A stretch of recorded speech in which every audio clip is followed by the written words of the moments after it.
जबरदस्तीने धर्मांतर थांबावं यासाठी सरकार लव जिहादचा कायदा आणतंय असं पंकज भोयर म्हणतात। लव जिहाद कायद्याबाबत मंत्री पंकज भोयर यांची ही माहिती आहे। महाराष्ट्रामध्ये लव जिहाद कायद्याची गरज नाहीये असं असलम शेख यांनी म्हटलंय।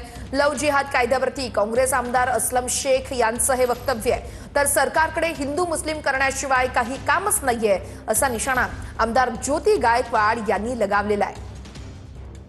जबरदस्तीने होणारा धर्मांतर याच्यावर कुठेतरी आळा घातला गेला पाहिजे, त्याच्यावर बंदी आली पाहिजे। याच्याकरता धर्मांतर बंदीचा कायदा आपण त्या ठिकाणी लवकरच आणतो आहे।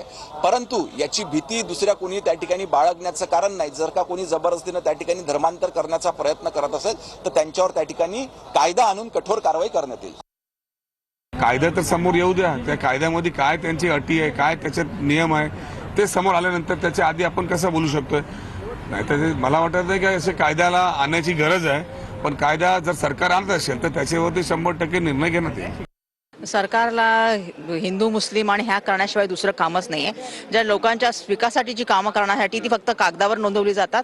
अभिभाषण तुम्ही जर बघितलं असेल राज्यपालांचं त्या सुद्धा त्यांनी तसंच फक्त केलेलं आहे आणि ह्या सगळ्या गोष्टी फक्त कागदावर होतात विकासाच्या, आणि बाकीच्या ह्या ज्या हिंदू मुस्लिम करण्याचं काम आहे ते प्रथमतः केलं जातं। जे लोक सह आरोपी आहेत ह्याच्यामध्ये गुन्ह्यामध्ये त्यांना तुम्ही मोठी पदं देता, अशा सगळ्या गोष्टी करत जाता, सगळे धाडं कापताय, ह्याच्याबद्दल काहीच बोलत नाही। फक्त हिंदू मुस्लिम करायचं आणि मतांचं राजकारण करायचं हे तुमचे काम आहे आणि तेच तुम्ही